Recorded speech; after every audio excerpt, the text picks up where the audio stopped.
All right. Hi. We'll be looking into the market analysis, market സ്ഥിതി. ഞാൻ മെയിനായിട്ട് chart analyse ചെയ്യാൻ എപ്പോഴും ഉപയോഗിക്കുന്നത് സീറോ ദണ്ട് കൈറ്റിൻ്റെ അകത്തുള്ള ട്രേഡിംഗ് വ്യൂ.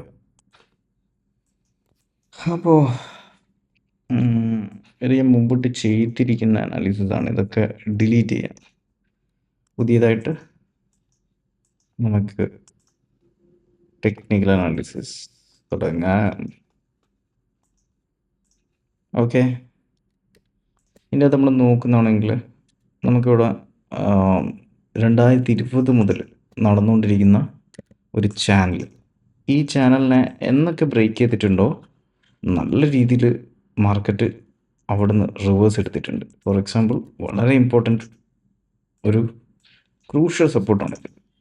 ഈ ഒരു സപ്പോർട്ടിൽ എത്തുവാണെങ്കിൽ നിഫ്റ്റി വീണ്ടും ഇവിടുന്ന് സപ്പോർട്ട് എടുത്ത് മേലോട്ട് പോയി. ഇത് 21-22 ഒക്കെ ഇടയിലുള്ളതാണ്. അപ്പോൾ ഇതിന് മുമ്പിട്ട് നിഫ്റ്റി ഈ ചാനൽ ബ്രേക്ക് ചെയ്ത് താഴോട്ട് പോയി, വീണ്ടും ഈ ചാനൽ കയറാൻ നോക്കി, വീണ്ടും താഴോട്ട് പോയി. അതേപോലെ തന്നെ ഇതിൽ വീണ്ടും കയറാൻ പോയി, വീണ്ടും താഴോട്ട് പോയി. പക്ഷേ ഈ തവണ യാതൊരു രീതിയിലുള്ള സപ്പോർട്ടും ഇല്ലാതെയാണ് താഴോട്ട് വന്നുകൊണ്ടിരിക്കുന്നത്. അപ്പോൾ ഇത് വെച്ച് നോക്കുമ്പോൾ ഇനിയുള്ള നാളെ ഇവിടുന്ന് വോളറ്റൈൽ ആവാനോ അല്ലെങ്കിൽ താഴോട്ട് വന്ന് 22,000 ടെസ്റ്റ് ചെയ്യാനുള്ള സാധ്യതയുണ്ട്. കാരണം ഓൾറെഡി മാർക്കറ്റിൽ അത്രയ്ക്ക് നെഗറ്റീവ് ന്യൂസാണ് നടന്നുകൊണ്ടിരിക്കുന്നത്. അപ്പം ഇതാണ് മോസ്റ്റ്ലി ഞാൻ എൻ്റെ മുമ്പ് കാണുന്നൊരു സാധ്യത. ഇതാണ് വീക്ക്ലി. ഓക്കെ, വീക്ക്ലി ചാർട്ടിൽ. ഈ ഡെയിലി ചാർട്ടിൽ നോക്കുന്നതാണെങ്കിൽ ഡെയിലി ചാർട്ടിൻ്റെ അകത്ത് നമുക്ക് നോക്കിയാൽ കാണാം, ഒരു ചാനൽ ഇവിടുന്ന് ബ്രേക്ക് ആയിരിക്കുകയാണ്. സെക്കൻഡ് ചാനൽ ഓക്കെ നമുക്ക് സെക്കൻഡ് ചാനൽ തന്നെ ഫോക്കസ് ചെയ്യാം ഡെയിലിയിൽ. Let's forget the other one. Okay, അപ്പോൾ ഇതിൽ നോക്കുമ്പോൾ ഇനി റെസിസ്റ്റൻസ് എന്ന് പറയുന്നൊരു ഏരിയ കാണുന്നത് 24,700 അറൗണ്ട് ഈ ഏരിയയിലാണ്. ഞാനിപ്പോൾ എടുത്തിരിക്കുന്നൊരു പൊസിഷൻ ഉണ്ട്. ഈ പൊസിഷൻ റെസ്പെക്റ്റ് ചെയ്യുന്ന ലെവൽസ് എന്ന് പറയുന്നത് 24,800 അപ്പോൾ 24,800 ബ്രേക്ക് ചെയ്യാനുള്ള സാധ്യത ഈ ഒരു ലെവൽ ഉണ്ടോന്നാണ് ഞാൻ കുറച്ച് വെച്ചിരിക്കുന്നത്. പിന്നെ already there is a bearishness in the market. Crude ഓയിലിൻ്റെ റേറ്റൊക്കെ വെച്ച് നോക്കുമ്പോൾ ഒരു 6% അപ്സൈഡ് സാധ്യത വളരെ കുറവാണ്. So that's why I have taken this. And monthly നോക്കുവാണെങ്കിൽ മന്ത്ലിയിൽ നോക്കിക്കൊണ്ടാണെങ്കിൽ നമുക്കറിയാം മന്ത്ലിയിൽ ഏറ്റവും വലിയ സപ്പോർട്ട് ഇത് തന്നെയാണ്. പിന്നെ നെക്സ്റ്റ് സപ്പോർട്ട് നല്ലൊരു ബൈങ് സൈഡ് നടന്നിരിക്കുന്ന സപ്പോർട്ട് എന്ന് പറയുന്നത് ഇതാണ്. ഓക്കെ, ഈ ഒരു സപ്പോർട്ട് പോയിന്റ് ഇനി ബ്രേക്ക് ചെയ്യുവാണെങ്കിൽ ഇവിടെയാണ് പിന്നെയുള്ള സപ്പോർട്ട്.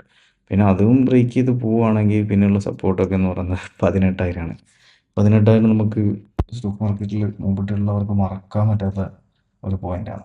അപ്പോൾ ആസ് ഓഫ് നൗ എൻ്റെ കാഴ്ചപ്പാടിൽ ഇതൊക്കെയാണ് ഇപ്പോൾ ഉള്ളത്. ഇനിയിപ്പോൾ നിയർ ടേം ഇത് ഞാൻ സേവ് ചെയ്യട്ടെ. Weekly chart. ശരി,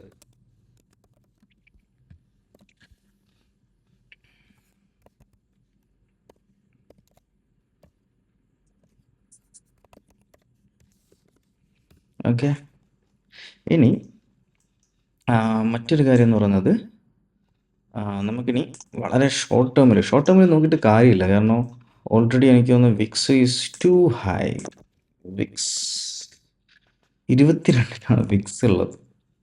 അപ്പോൾ ഞാൻ വിക്സിൽ ഒരു ലെവലൊക്കെ ബ്രേക്ക് ചെയ്ത് വെച്ചിട്ടുണ്ട്. ആ ലെവൽ ബ്രേക്ക് ചെയ്ത് പോവുകയാണെങ്കിൽ നമുക്ക് പ്രൊഡിക്റ്റ് ചെയ്യാൻ പറ്റാത്ത ലെവൽ 500 to 700 to 800 ലെവൽസൊക്കെ ഇൻട്രാഡേയിൽ മൂവ്സ് ഉണ്ടാകാനുള്ള സാധ്യതയുണ്ട്. എൻ്റെ എക്സ്പീരിയൻസ് വെച്ചിട്ട് അങ്ങനെ ഉണ്ടായിട്ടുണ്ട്. അപ്പം may be let's see.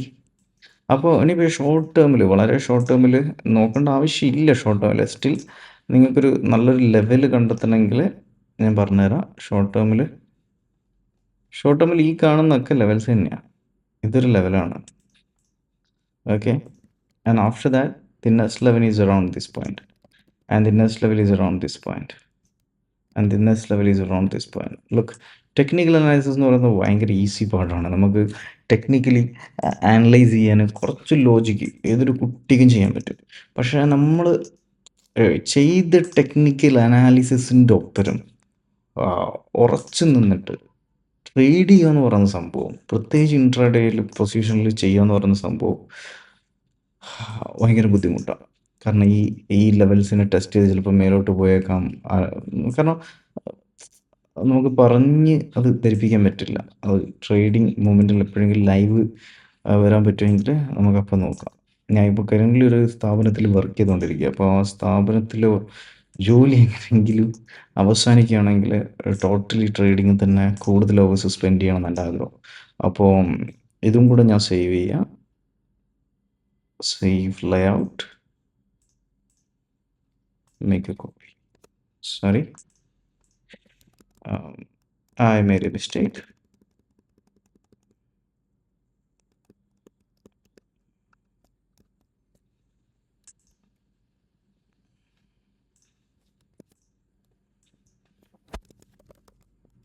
Okay.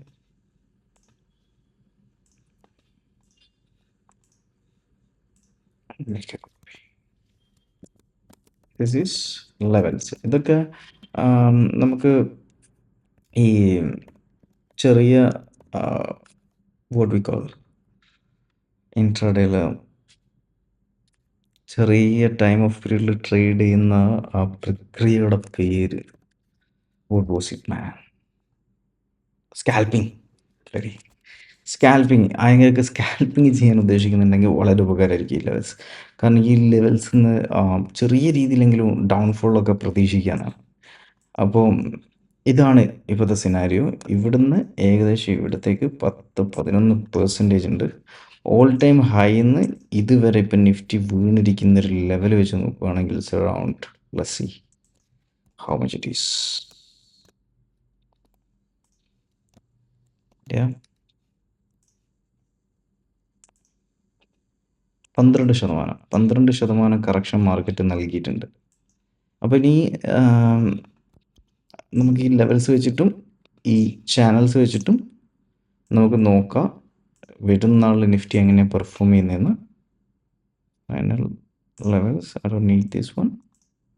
ഇതാണ് ലെവൽസ്. ഓക്കെ, ഇനി ഇപ്പോഴും അത് സപ്പോർട്ടിലാണ് ഉള്ളത്. ഇവിടുന്ന് ഇനി വോളറ്റൈൽ ചെയ്ത് താഴെ വന്ന് ഇവിടുന്ന് സപ്പോർട്ട് എടുത്തിട്ട് വേണമെങ്കിൽ മേലോട്ട് വരാം, അല്ലെങ്കിൽ ഈ ചാനലിൻ്റെ സപ്പോർട്ട് എടുത്തിട്ട് മേലോട്ട് വരാം, അല്ലെങ്കിൽ ഇതിൻ്റെ ബ്രേക്ക് ചെയ്ത് താഴോട്ട് ഇറങ്ങുവാണെങ്കിൽ ശക്തമായിട്ട് ഈ ലെവലും ബ്രേക്ക് ചെയ്യാൻ സാധ്യതയുണ്ട്. കാരണം ഇവിടുന്ന് ഈ ലെവൽ ബ്രേക്ക് ചെയ്ത് പോവുകയാണെങ്കിൽ സെല്ലർ അത്രയും സ്ട്രോങ് ആണ്. ഈ പാരലൽ ലൈനെ ബ്രേക്ക് ചെയ്യാൻ വേണ്ടിയിട്ട് ഒരു സപ്പോർട്ട് എടുക്കാതെ നേരെ ബ്രേക്ക് ചെയ്ത് പോവുകയാണ്. 22,500-600 ഈ മാസത്തിൻ്റെ ഉള്ളിൽ 24ാമത്തെ എക്സ്പയറിൻ്റെ ഉള്ളിൽ തന്നെ വന്ന് ഭവിക്കുകയാണെങ്കിൽ തീർച്ചയായിട്ടും വരുന്ന നാളിൽ ശക്തമായ ലൈക്ക് സ്ട്രോങ് സെല്ലിങ് കണ്ടേക്കാം. That's it guys, that's it. Thank you so much. Bye.